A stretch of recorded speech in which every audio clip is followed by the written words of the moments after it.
다 함께 사도신경으로 신앙 고백하심으로 금요일 새벽을 하나님께 올려드리겠습니다. 전능하사 천지를 만드신 하나님 아버지를 내가 믿사오며 그 외아들 우리 주 예수 그리스도를 믿사오니 이는 성령으로 잉태하사 동정녀 마리아에게 나시고 본디오 빌라도에게 고난을 받으사 십자가에 못 박혀 죽으시고 장사한 지 사흘 만에 죽은 자 가운데서 다시 살아나시며 하늘에 오르사 전능하신 하나님 우편에 앉아 계시다가 저리로서 산자와 죽은 자를 심판하러 오시리라. 성령을 믿사오며 거룩한 공회와 성도가 서로 교통하는 것과 죄를 사하여 주시는 것과 몸이 다시 사는 것과 영원히 사는 것을 믿사옵나이다. 아멘. 찬송가 361장입니다. 찬송가 361장. 기도하는 이 시간 주께 무릎 꿇고 우리 구세주 앞에 다 나아가네. 믿음으로 나가면 주가 보살피사 크신 은혜를 주네. 거기 기쁨 있네. 우리 361장 함께 찬양하겠습니다.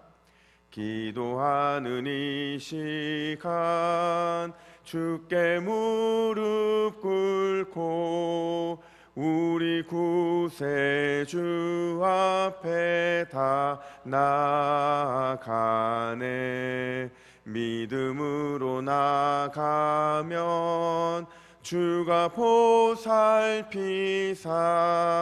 크신 은혜를 주네. 거기 기쁨 있네. 기도 시간에 복을 주시네. 고난 내 마음 속에 기쁨 충만하네. 기도하는 이 시간 주가 곁에 오사 인자하신 얼굴로 귀 기울이네. 우리 마음 비우고 주를 의지하면 크신 은혜를 주네. 거기 기쁨 있네. 기도 시간에 복을 주시네. 고난 내 마음 속에 기쁨 충만하네. 기도하는 이 시간 주께 엎드려서 은밀하게 구할 때 곧 응답받네. 잘못된 것 아래면 측은히 여기사 크신 은혜를 주네. 거기 기쁨 있네. 기도 시간에 복을 주시네. 고난 내 마음 속에 기쁨 충만하네.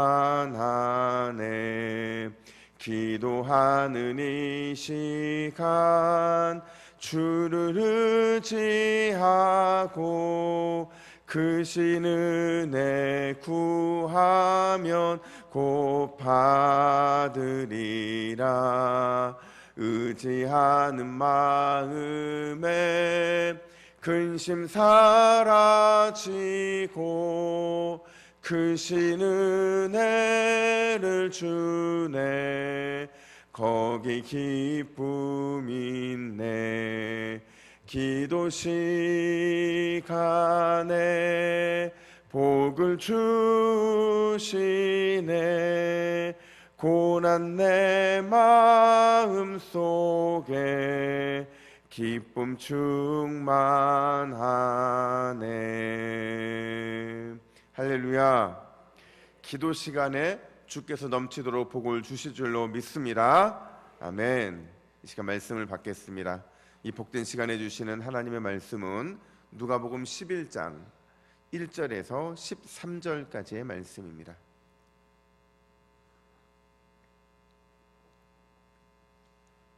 신약성경 110면에 있는 누가복음 11장 1절에서 13절, 기도하라 기도하라 기도하라 라는 제목으로 오늘 말씀을 받겠습니다.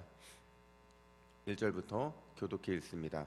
예수께서 한 곳에서 기도하시고 마치심에 제자 중 하나가 여짜오되 주여, 요한이 자기 제자들에게 기도를 가르친 것과 같이 우리에게도 가르쳐 주옵소서. 예수께서 이르시되 너희는 기도할 때에 이렇게 하라. 아버지여, 이름 거룩히 여김을 받으시오며 나라가 임하시오며 우리에게 날마다 일용할 양식을 주시옵고 우리가 우리에게 죄 지은 모든 사람을 용서하오니 우리 죄도 사하여 주시옵고 우리를 시험에 들게 하지 마옵소서 하라. 또 이르시되 너희 중에 누가 덫이 있는데 밤에 그에게 가서 말하기를 덫이여 떡 세 덩이를 내게 구워 달라.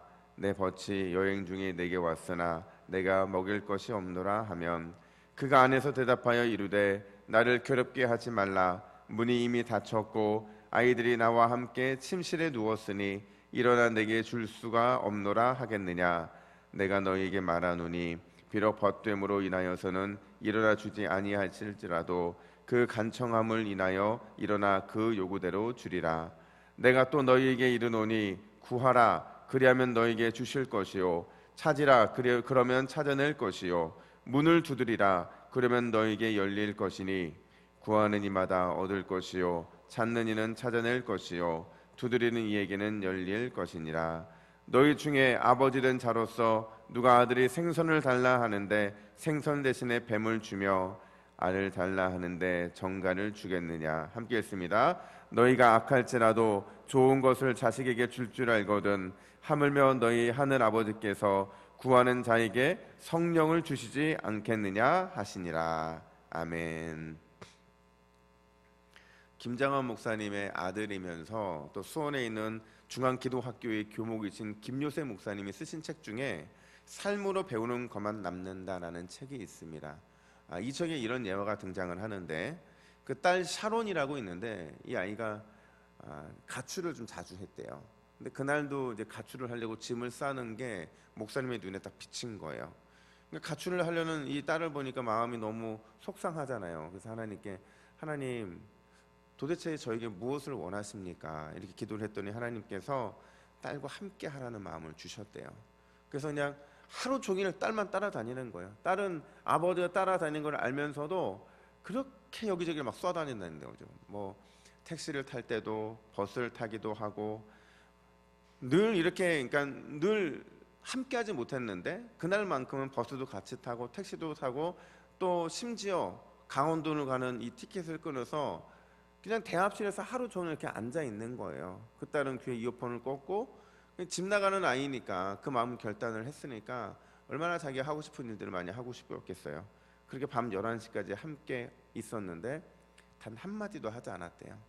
딸의 바로 뒤에서 바로 옆에서 그냥 함께 있으면서 말 한마디도 하지 않았는데 11시가 딱 되니까 그 아이가 챙겼던 짐을 다시 챙겨서 집으로 돌아갔다는 겁니다.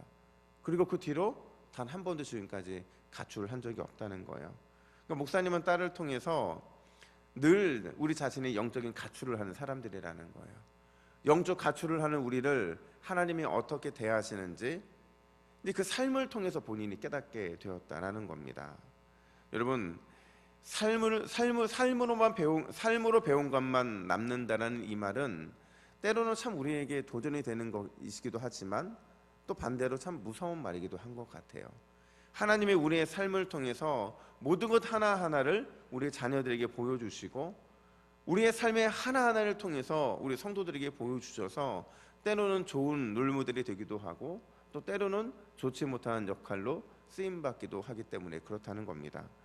여러분, 오늘 본문 1절을 보면 예수님의 제자 중에 한 사람이 예수님께 이렇게 요청을 합니다. 우리 1절 말씀을 같이 읽습니다. 시작. 예수께서 한 곳에서 기도하시고 마치심에 제자 중 하나가 여짜오되 주여 요한이 자기 제자들에게 기도를 가르친 것과 같이 우리에게도 가르쳐 주옵소서. 아멘. 여러분, 갑자기 이 제자는 왜 예수님께 기도를 가르쳐 달라고 부탁을 하고 있는 걸까요? 왜 이런 요청을 하고 있는 것일까요? 그 이유는 예수님께서 반복해서 기도를 하는 그 삶을 보여주셨기 때문에 그래요. 근데 참 신기한 게 예수님이 기도를 가르쳐 주지 않으시는 겁니다. 어떻게 기도해야 되는지 제자들의 요청을 기다렸을 뿐이지 예수님은 끊임없이 삶을 통해서 기도하는 모습을 보여줬던 거예요.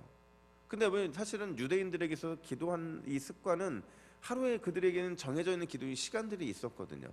그런 의미에서 기도는 어렵지 않은데 예수님의 기도는 뭔가 달랐다는 거죠. 예수님이 기도하시는 걸 보면 어떤 굵직굵직한 중대한 일을 위해서는 밤새 기도하셨어요. 그리고 평소에도 늘 틈만 나면 주님께서는 한 곳에 가셔서 시간을 내고 자기의 에너지를 쏟아가면서 기도하는 모습을 보여주셨다라는 거죠. 그래서 그 모습을 보면서 우리도 예수님처럼 기도할 수 있는 방법이 없을까 고민하던 제자가 그 질문을 했고 그 질문에 예수님이 응답을 하고 계신다는 거예요. 근데 재미나는 게요, 여러분, 예수님께서 오늘 이 본문을 통해서 처음이자 마지막으로 제자들을 향해 어떻게 기도해야 되는지 또 어떤 기도의 사람이 되어야 되는지를 보여주고 있다는 겁니다. 2절부터 4절까지는 기도에 대한 모범, 우리가 말하고 있는 주기도문을 가르쳐 주셨고 5절부터 8절에는 비유를 통해서 반드시 응답하시는 하나님이 어떤 분인지를 보여주세요. 그리고 9절부터 13절까지는 그 결과로서 우리가 어떤 자세와 방법을 가지고 하나님 앞에 나아가야 되는지를 보여준다는 거죠. 첫 번째로 예수님이 가르쳐준 기도의 모범을 보시면 오늘의 이 기도문은 마태복음에 비해서 짧습니다. 두 가지가 빠져 있는데 뜻이 하늘에서 이루어진 것 같이 땅에서도 이루어지다가 빠져 있고요. 다만 그러니까 악에서 구하시옵소서라는 이 내용이 빠져 있다라는 거예요. 그러니까 누가복음의 이 기도는 핵심만 간추려서 놓은 거거든요. 이 핵심은 딱 두 가지로 나눕니다. 하나는 기도의 우선순위인데 가장 먼저 우리가 기도해야 되는 것은 하나님의 영광과 그분의 나라가 이 땅에 임하는 거예요. 여러분, 하나님의 나라와 그분의 영광이 이 땅에 임하는 것, 그게 우리가 살아가야 될 목적이라는 겁니다. 우리가 기도할 때 먼저 하나님의 영광을 구해야 돼요. 그분의 나라가 이 땅에 임하는 것을 구해야 돼요. 이 말은 바꿔 말하면 우리의 기도를 통해서 하나님이 승리하고 영광 받으시는 것을 구해야 된다는 겁니다. 내가 기도함으로 인해서 주님의 몸된 교회가 승리하고 내가 기도함으로 인해서 우리의 가정에서 하나님이 승리하고 기도하는 가정은 역시 승리할 수밖에 없다는 것을 드러내고 내가 기도함으로 인해서 내 삶에 그리스도의 향기가 그리스도의 사랑이 농도 짙게 배어나올 수 있다고 한다면 그 기도의 첫 번째 구하는 하나님 나라의 영광과 그분의 나라를 위해 구하는 것은 우리가 우리의 기도를 통해서 이루어지고 있다는 증거가 된다는 겁니다. 그러니까 쉽게 말하면 내 것 빼고 나머지 구하는 게 하나님의 영광과 하나님의 나라가 이 땅에 임하는 기도라는 겁니다. 그래서 2절 중반절을 보시면 예수님이 이렇게 말씀하시죠. 아버지여 이름이 거룩히 여김을 받으시오며 나라가 임하시오며. 사실 이 한 절만으로도 1시간 이상을 설교해도 얼마나 많은 설교거리가 나오겠습니까? 근데 이 말을 정리하면 그분의 영광과 그분의 나라가 우리를 통해 나타나는 게 우선순위라는 거예요. 그 다음으로 구해야 될 게 뭐냐면 그 다음으로 구해야 될 것이 바로 세 가지인데 첫 번째는 일용할 양식을 구하는 것이고 두 번째는 죄의 용서를 구하는 것이고 세 번째는 시험에 들지 않도록 기도하는 것입니다. 그러니까 이 세 가지를 하나로 정리하면 뭐냐면 하나님의 자녀들이 이 땅을 살아갈 때 필요한 모든 것들이 이 세 가지에 다 들어있다는 거예요. 그러니까 중요한 건 뭐냐면 성도가 기도해야 될 이유가 바로 여기에 있다는 겁니다. 여러분 생각해 보십시오. 일용할 양식을 구하고 죄 용서를 구하고 시험에 들지 않기를 구하는 것, 이게 우리의 삶에 필요한 모든 것이라고 한다면 하나님의 자녀는 반드시 기도를 통해서 공급받아야만 한다는 거예요. 하나님이 우리에게 채워주시는 것을 공급하시는 것을 경험할 때 우리는 우리가 기도해야 될 어떤 영적인 도전과 그 삶의 선순환이 이루어지고 있다는 거죠. 최근에 제가 이제 저희 아내랑 같이 이런저런 얘기를 하는데 저희 안에 자랑거리가 있어요. 자랑거리가 뭐냐면 하나님의 마음을 품는 것까지도 응답하신다는 거예요. 그래서 제가 저랑 기도 타입이 좀 다른 거죠. 저는 하나님의 영광과 그의 나라를 위해 구하기를 좋아합니다. 그러니까 저는 교회의 영광을 위해 기도하기를 좋아하고 그게 저에게 주신 비전이니까. 근데 저희 안에 기도의 제목은 아주 소소해요. 마음을 품는 기도의 제목도 소소해요. 뭐 예를 들어서 무엇인가 먹고 싶다는 마음을 갖고 하나님께 기도하면 하나님이 그걸 그렇게 또 채워주세요.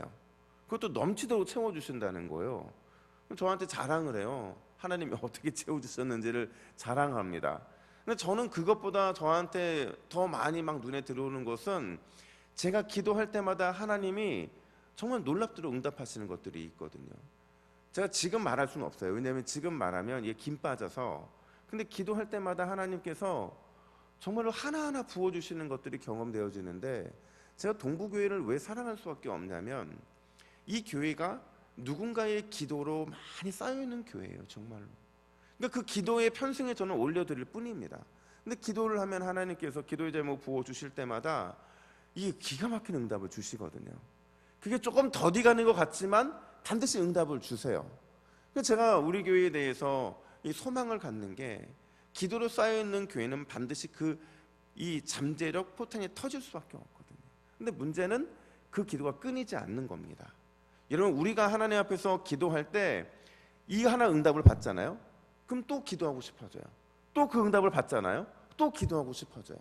이 아주 작은 것 기도해서 응답 받잖아요. 그럼 좀 더 중요한 걸 왜 기도하고 싶어져요. 또 그걸 위해 기도하면 응답 주세요. 더 중요한 문제를 갖고 기도하잖아요. 더 본질적인 문제를 갖고 기도하잖아요. 하나님이 거기에 또 응답을 주시더라는 거죠. 이 기도의 선순환이에요. 근데 여러분 생각해 보세요. 그냥 기도 안 하잖아요. 기도 안 해도 하나님이 응답을 주세요. 그냥 거저 주시는 거죠. 거기에 만족해요. 또 기도 안 해요. 또 거기에 하나님 그냥 불쌍해 주시는 응답이 있어요. 이 삶이 잘 되는 삶 같잖아요. 마지막 결론을 보면요, 여러분 이 삶은요, 기도를 통해서 공급받자는 모든 것들은 우리를 교만하게 만들거나 우리 인생을 파괴합니다. 그러니까 우리가 기도할 때 주님께서 채워주시는 것이 진짜 성도가 살아있다는 증거를 보여주는 그 특별한 은혜라는 거죠. 여러분 오늘 이 주님이 가르쳐 주신 기도의 모범은 바로 그거죠. 아버지, 자녀의 삶을 책임져 주실 줄로 믿습니다. 그러면 하나님께서 그 삶을 주님의 영광과 그분의 나라를 구하면서 동시에 자녀로서의 책임을 구하는, 아버지께 그 책임을 구하는 기도를 올려드릴 때 주님이 채워주시는 은혜를 누리는 것, 그것이 주님이 오늘 이 주기도문을 통해서 우리에게 말하고 싶은 거라는 거예요. 너희들이 마음껏 기도해라. 나의 영광과 나의 나라를 위해 마음껏 기도하고 너희의 그 필요를 위해 책임져 줄 것을 위해 기도해라. 내가 어떻게 반응하는지를 봐라. 그거를 주기도문에 보여주시는 겁니다. 그 증거가 뭐냐? 두 번째인데, 하나님이 어떻게 반드시 응답해 주신다고 말씀을 하냐면요, 오늘 이 기도의 응답 바로 다음에 나오고 있는 바로 이 비유를 보면 알 수가 있습니다. 여러분 오늘 이 비유에서 가장 중요한 한 단어를 찾으라면 어떤 단어입니까? 간청이라는 단어입니다. 여러분 우리는 보통 이 간청이라는 단어를 들으면 어떤 생각이 드냐면 간절히 매달린다, 간절히 매달린다는 그런 의미로 늘 사용하는데 이게 틀린 것은 아닙니다. 하나님은 간절한 기도를 반드시 들으세요. 간절한 기도를 통해서 놀라운 이적을 이루시는 게 맞습니다. 근데 여러분 이 간청이라는 게 단순히 그렇게 우리가 간절히 원하고 원하면 응답되는 것, 그것을 의미하는 그런 단어가 아니에요. 우리 8절 말씀 보세요. 8절 말씀 같이 있습니다. 시작. 내가 너희에게 말하노니 비록 벗됨으로 인하여서는 일어나 주지 아니할지라도 그 간청함을 인하여 일어나 그 요구대로 주리라. 아멘. 이 간청함의 뜻이 원래 원뜻은 뭐냐면 부끄러움을 당하지 않기 위해서라는 거예요. 여러분 보세요. 지금 이 친구가 세 명이 등장을 하거든요. 한 친구는 여행하는 친구고 한 친구는 집주인이에요. 그리고 한 친구는 집주인의 친구예요. 마을에 같이 살고 있거든요. 그러니까 지금 이 밤에 오는 이 친구에게 뭔가를 대접을 해야 되는데 대접할 게 없는 거예요. 대접할 게 없다 보니까 친구 집에 가서 떡을 꼬을 수밖에 없었는데, 그 당시에 제가 말씀드렸죠. 누군가를 대접하지 않는 것은 한 사람의 문제가 아니라 마을 전체의 책임이에요. 마을 전체가 욕을 먹는 거죠. 그러니까 지금 이 친구는 반드시 응답을 해야 되는데, 바로 여기에 힌트가 있는 거예요. 이 간청함이라는 뜻은 부끄러움을 당하지 않기 위해서. 누가? 하나님께서. 하나님이 분명히 자기 백성 책임져 주신다고 약속했거든요. 근데 그 간청함에 응답하지 않으면 하나님 스스로가 그 본성상으로 부끄러움을 당하기 때문에, 부끄러움을 당하지 않기 위해서 반드시 우리의 기도에 응답해 주실 것이다. 너희들이 나의 영광을 구하고 나의 나라를 위해 구하고 너희들이 책임져야 될 것을 구하면 내가 너희들을 위해서 응답해 주겠다. 그게 하나님의 본성이시기 때문에 그런 겁니다. 여러분, 우리가 하나님께 기도해야 될 그 이유는, 우리가 하나님의 그 기도에 응답을 받아야만 되는 그 이유는 우리의 간절함에 있는 것이 아니라 오히려 하나님 스스로가 부끄러움을 당하지 않기 위함이라는 사실입니다. 우리가 기도할 때 하나님이 부끄럽지 않기 위해서 응답을 주시겠다는데 어떻게 우리가 기도하지 않을 수 있겠냐는 거예요. 그 기도의 응답 역시도 우리가 생각하는 것보다 항상 우리의 상상을 초월하게 응답을 주세요. 때로는 우리가 거절의 응답을 받을 때도 있다고 제가 말씀을 드렸잖아요. 그 거절이 우리에게는 가장 최선이기 때문에 그런 거죠. 여러분, 하나님은 자기의 백성을 반드시 돌보아 주시는 분인 줄로 믿습니다. 그 돌보아 주심의 증표가 바로 우리에게는 응답이라는 겁니다. 여러분, 평생 5만 번 기도 응답 받은 조지 뮬러, 사람들이 궁금하잖아요. 어떻게 그가 5만 번이나 기도 응답을 받았을까? 심지어 그가 응답받은 것에 대한 논문을 쓰신 분들도 많이 계시더라고요. 근데 그 기도의 응답에는 아주 중요한 대원칙이 있는데, 그게 뭐냐면 믿고 구하는 것은 반드시 응답받았다는 거예요. 조지 밀러는 하나님께서 나에게 반드시 주시겠다고 약속하신 것을 믿고 구한 것은 하나도 받지 않은 것이 없다고 말하고 있다는 거예요. 이게 바로 우리가 기도 생활의 선순환이라는 거죠. 믿고 구하고 받고, 믿고 구하니까 더 큰 것을 받고, 이런 순환이 일어나게 되면 우리 영혼이 행복하고요, 이 새벽을 깨우는 게 즐겁습니다. 근데 여러분, 이 선순환이 이루어지지 않으시는 분들은 와서 주무세요. 물론 주님께서 사랑하는 자에게 잠을 주시는 줄로 믿습니다. 근데 그 잠은 이 잠이 아니에요. 기도할 때 주님과 깊이 만날 수 있던 은혜의 잠을 누리는 것, 그것을 얘기하는 거거든요. 여러분, 앤드류 머레이 목사님께서 이런 말씀을 하셨어요. 내 앞에 엎드려라 라는 책에 보니까, 이제 당신의 기도가 당신의 삶을 지배하게 만들어라. 하나님께 응답받고자 하는 것이 하루 종일 마음속에 충만하게 될 때 기도 응답의 길이 열릴 것이다. 그러니까 내가 무엇을 기도하고 있는지, 기도의 제목이 내 안에, 내 신비에 새겨지면 그 새겨진 마음이 반드시 응답의 길로 나타나게 된다라는 겁니다. 그리고 마지막, 이 확신이 우리에게 어떤 자세와 방법으로 기도하게 하냐면, 우리 9절과 10절 말씀 같이 있습니다. 시작. 내가 또 너희에게 이르노니 구하라 그리하면 너희에게 주실 것이요, 찾으라 그리하면 찾아낼 것이요, 문을 두드리라 그리하면 너희에게 열릴 것이니 구하는 이마다 받을 것이요, 찾는 이는 찾아낼 것이요, 두드리는 이에게는 열릴 것이니라. 할렐루야. 여러분, 구하고 찾고 문을 두드리는 행동의 주체는 누구입니까? 너희 제자들이에요. 우리들이라는 겁니다. 반면에 주시고 찾아내게 하시고 열리게 하시는 주체는 누구입니까? 하나님 아버지라는 겁니다. 여러분, 기도하는 사람은 절대로 빈손으로 돌아갈 수 없는 줄로 믿습니다. 그래서 결론 13절, 너희가 악한 자라도 좋은 것을 자식에게 줄 줄 알거든 하물며 너희 하늘 아버지께서 구하는 자에게 성령을 주시지 않겠느냐 하시니라. 여러분, 누가는 성령의 사람이에요. 그가 평생 많은 기도를 해봤지만 자기가 얻은 최고의 선물은 뭐였냐면 성령이었던 거죠. 가장 좋은 것은 성령이었던 거죠. 왜냐하면 성령은 우리에게 가장 구하는 것보다 더 좋은 것들을, 최고의 응답을 주시는 분이셨기 때문에 그렇다는 거죠.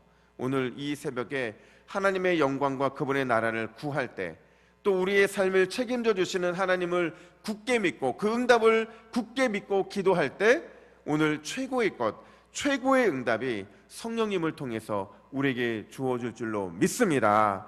그 간절함으로 더 열심히 부르짖고 더 간절히 주 앞에 기도하는 이 새벽 되기를 예수님의 이름으로 간절히 축복합니다. 아멘. 함께 기도하겠습니다. 하나님 아버지, 은혜와 사랑을 감사합니다. 하나님께서 오늘 이 새벽에도 우리에게 기도할 힘을 더하여 주시니 감사합니다. 기도할 때 주님께서 반드시 우리의 기도에 응답해 주실 줄로 믿습니다. 기도할 때 반드시 하나님께서 최고의 것들로 우리에게 허락해 주실 줄로 믿습니다. 이 새벽에 구하고 찾고 문을 두드림으로 인하여서 주시고 찾아내게 하시고 열리게 하시는 주님의 놀라운 은혜를 경험하는 이 새벽 되게 하여 주시옵소서. 감사드리며 예수님의 이름으로 기도하옵나이다. 아멘.